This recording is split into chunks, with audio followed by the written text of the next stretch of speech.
Joseph, the young man.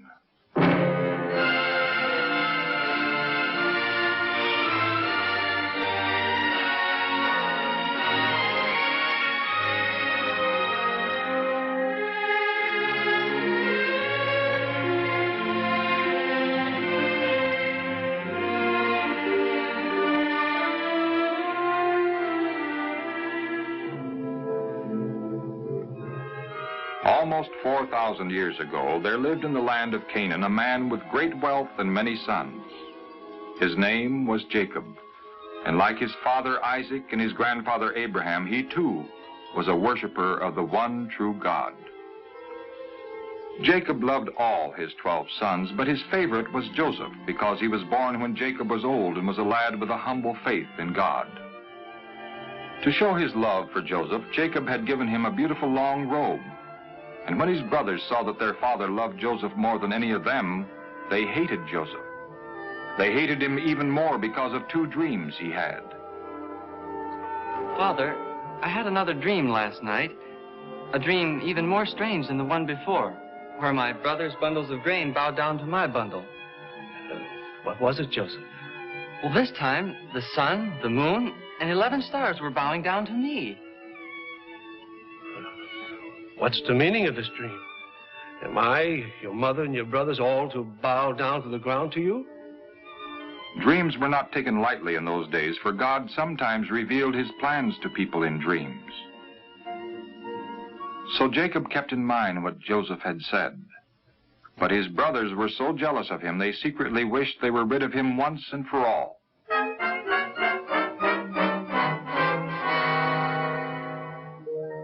After some time, Jacob sent Joseph to the pasture land of Dothan, where the older brothers had taken Jacob's flocks of sheep to graze.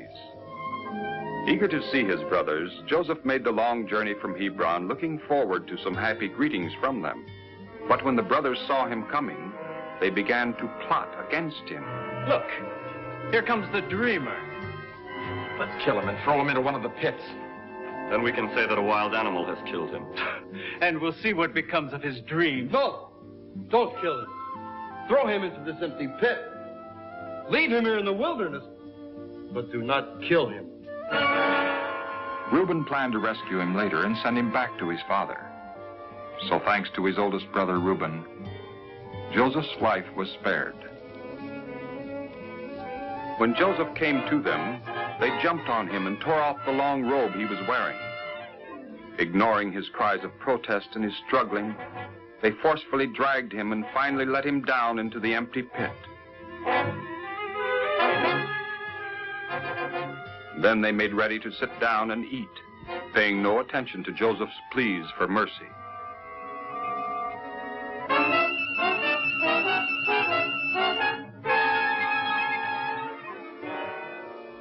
Look, here comes a caravan.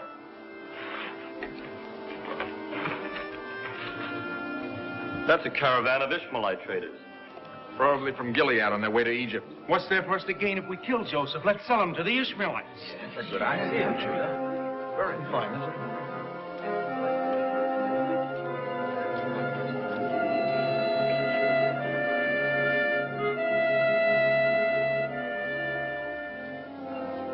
So 2 of the brothers hurried out to greet the leader of the caravan, while the others went back to the pit to get Joseph out.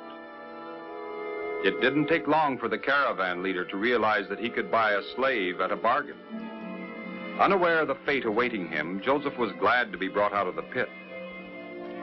But when he heard the bargaining which was taking place between the Ishmaelite trader and his brothers, he soon realized that they were selling him into slavery for a measly 20 pieces of silver.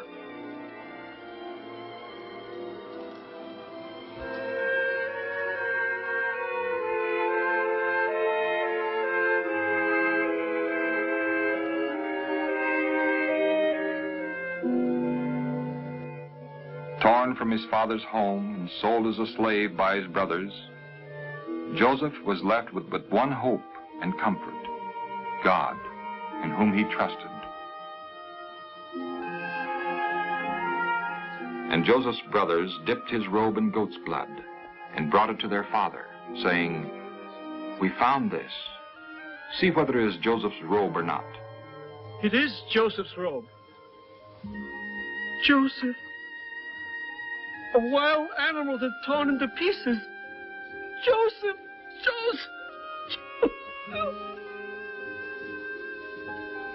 Don't try to comfort me. Let me go down into the grave to my son.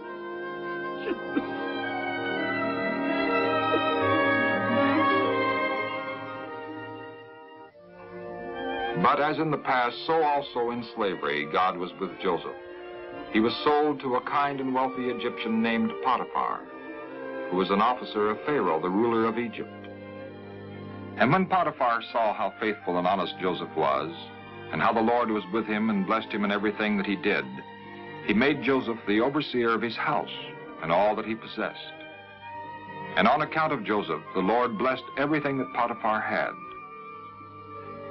But before long, Potiphar's wife tempted Joseph to sin with her. And when he would not agree to any of her evil suggestions, she plotted how to get revenge. So when she told her husband lies about Joseph, Potiphar believed her and ordered Joseph to be thrown into prison. This was unjust punishment. But Joseph remembered how God had brought him through other misfortunes, and he continued to trust in God's plans for him.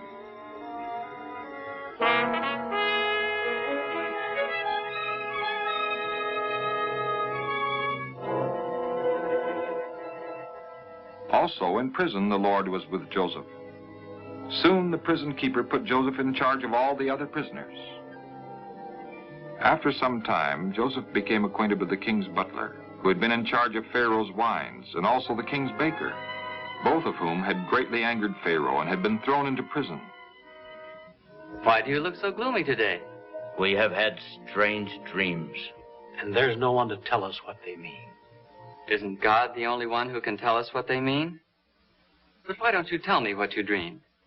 In my dream, I saw a grapevine, and the vine had 3 branches. As soon as the vine budded, the clusters ripened into grapes. And Pharaoh's cup was in my hand. And I took the grapes and pressed the juice into his cup, and put the cup in Pharaoh's hand. This is what it means. The 3 branches mean 3 days. Within 3 days, Pharaoh will restore you to your office, and you will give Pharaoh his cup as you used to do when you were his butler. But remember me when you're with Pharaoh again. Be kind and mention me to him, and get me out of this prison. For I was stolen out of the land of the Hebrews, and here, too, I have done nothing to deserve to be put into this dungeon. When the baker saw that the meaning of the butler's dream had been a good one, he said to Joseph, "I also had a dream." Then the baker told his dream, but this time the meaning was not a good one. In 3 days' time, Joseph said to the baker, "You will be put to death."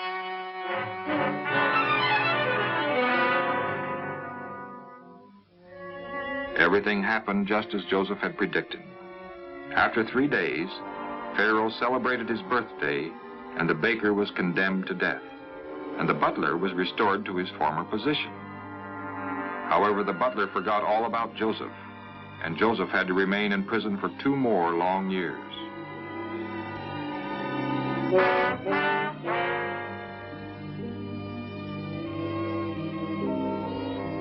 Then one day, Pharaoh, the ruler of Egypt, was greatly troubled. No one, not even the wisest men of the country, could tell him the meaning of 2 strange dreams he had had during the previous night. He called in all the magicians of Egypt, but there were none who could tell Pharaoh what the dreams meant. At last, the butler remembered Joseph and hurried to tell Pharaoh about the young Hebrew prisoner who had accurately interpreted his dream. So Pharaoh sent for Joseph at once. Joseph, freshly shaven and dressed in clean clothes, was quickly brought before the king. I have heard that when you hear a dream, you can tell what it means. No, I do not have such power at all. But God will give Pharaoh an answer that will help him. In my dream, I was standing on the bank of the Nile when 7 cows, fat and sleek, came up out of the river and fed on the reeds of grass nearby.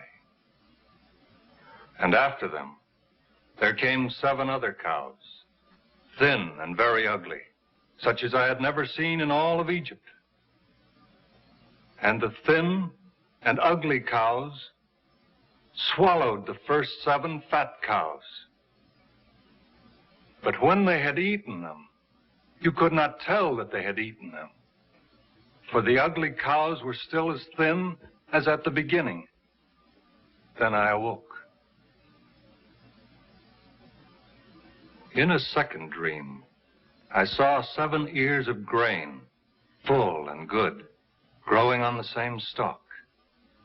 And after them, there sprouted 7 withered ears, thin and burned by the east wind. And the thin ears swallowed the 7 good ears. I told my dreams to the magicians, but no one could tell me what they mean. Pharaoh's dreams mean only one thing. God has revealed to Pharaoh what he is about to do. The 7 good cows are 7 years, and the 7 good ears are 7 years. You see that the 2 dreams have the same meaning. The 7 lean and ugly cows and the 7 empty ears mean 7 bad years, 7 years of famine. It is as I told Pharaoh. God has shown Pharaoh what he is about to do. There will come 7 years of great plenty throughout all the land of Egypt. Then 7 years of famine will consume the land. And that famine will be so severe that people will not remember all the food there had been in Egypt. The fact that Pharaoh has had 2 dreams shows that God has fully decided to do this, and that he will do it soon.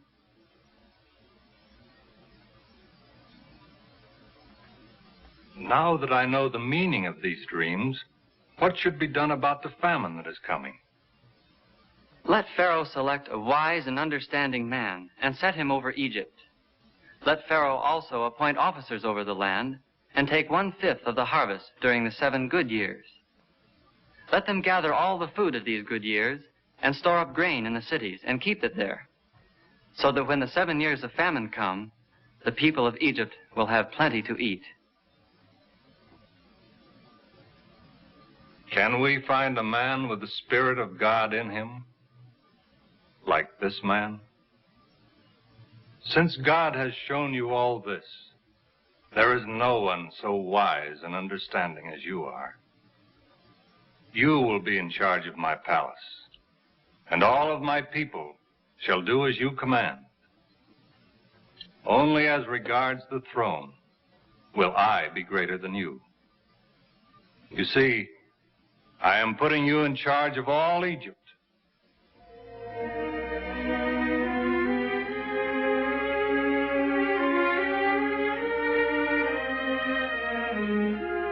So at last God's purpose in bringing Joseph down into Egypt was becoming clear. Overnight, this God-fearing young man had risen from prisoner to prime minister, from slave to second in command of all Egypt. And now he began to see how God had chosen him to save many people from death by starvation, perhaps also his own people. And God had an even greater purpose than bringing Joseph to a position of leadership in Egypt. He was preparing for himself a people from whom the Messiah was to come.